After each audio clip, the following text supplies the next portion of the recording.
மணிக்கு 13 கிலோமீட்டர் வேகத்தில் பெஞ்சல் புயல் தற்போது நகருகிறது.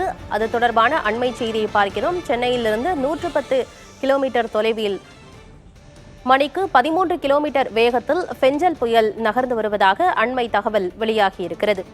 சற்று நேரத்திற்கு முன்பாக பார்த்தோம், பெஞ்சல் புயல் மணிக்கு 12 கிலோமீட்டர் வேகத்தில் நகர்வதாக நாம் பார்த்திருந்தோம். இந்நிலையில் அதன் வேகம் தற்போது அதிகரித்திருக்கிறது.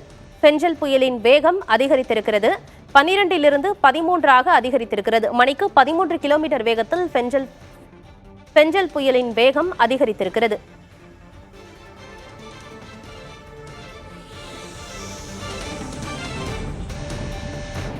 சென்னையிலிருந்து 110 கிலோமீட்டர் தூரத்தில் பெஞ்சல் புயல் மையம் கொண்டிருக்கக்கூடிய நிலையில் அதனுடைய வேகம் தற்போது அதிகரித்திருக்கிறது. ஏற்கனவே வானிலை ஆய்வு மையம் இன்று மாலை பெஞ்சல் புயல் கரையை கடக்கும் என அறிவித்திருந்த நிலையில் இந்த பெஞ்சல் புயல் கரையை கடக்கும் நேரம் இன்னும் கால தாமதமாகலாம் என தனியார் வானிலை ஆய்வாளர் திரு ஹேமச்சந்திரன் அவர்கள் சொல்லியிருந்தாங்க.